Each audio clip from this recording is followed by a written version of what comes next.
Dragilor, am plecat cu uneltele. Asta a fost o zi destul de încărcată, destul de plină până acum. Totuși este de dimineață. Acum filmez, este undeva la 11, 10 jumate, 11. E destul de cald. Să mi-am luat utilajele. Să vedeți și voi aici căruțul. Pac toate utilajele. O să vi le arăt acolo la destinație când o să fie treaba. Pentru că avem ceva treabă, trebuie să scot niște pământ să aduc pentru că trebuie să curățe un șemineu. Șemineu acolo la sobă, trebuie curățat și am nevoie de pământ galben, poate o să cunoați, pentru cunoscători, dacă este așa. Și am zis ca să nu mă prinde căldura, să plec un pic mai repede, dar totuși văd că soarele și-a făcut prezența și ce să facem. Azi că e bine, frate, alt rău să nu fie. Alt rău să nu fie și da. Și astăzi o zi destul de încărcată, frumos. Dimineața am avut ceva de lucru, cum ați văzut până acum. Pe urmă acum era ceva de muncit, un alt, căutăm niște comori pe acolo, cum e vorba. Pe urmă să mergem la baie. De seara poate la un pescuit sau la un fotbal, nu știu. Deci zile destul de faine de vară. Destul de frumoase. Ce să zic? Ne vedem pe acolo.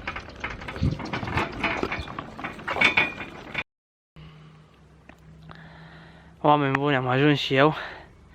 Aici am zis că să iau o pauză, că nu mai puteam să fac nicio mișcare. E o căldură, fai de viața.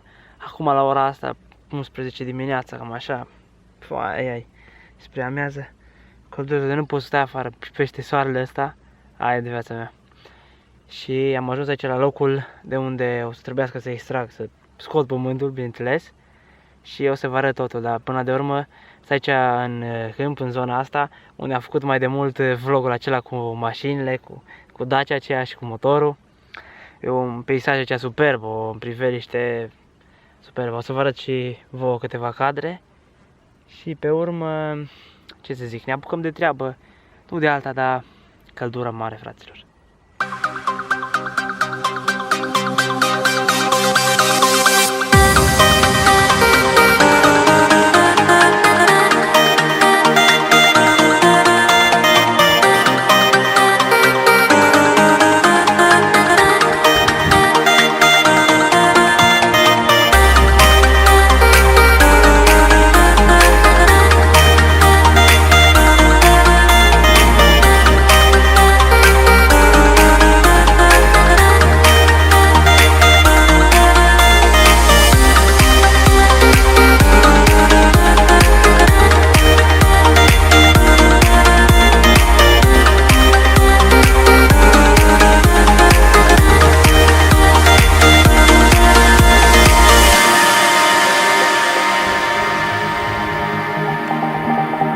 Pentru că o să fie ceva de lucru și sper să facem. Cu ajutorul Dumnezeu facem totul. Vă arăt aici de unde o să scoatem. Prima dată o să vă arăt ustensilele mai pe larg, uneltele mele, cum ar fi. Începem aici cu canciocul, așa se spune. Aici la noi așa știu. Așa. Pe urmă o găleată. Chiobăr, superbă. Așa, și mai avem nevoie totodată de un cramp cu care o să săpăm.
E o căldură, dragilor, de... m-am și lovit în deget. Am intrat o spină din asta așa, o țăpligă din asta așa mică, din târnacop și, foai, monstru de numai încoace, dar trebuie să iau asta și să trec la adunat acum.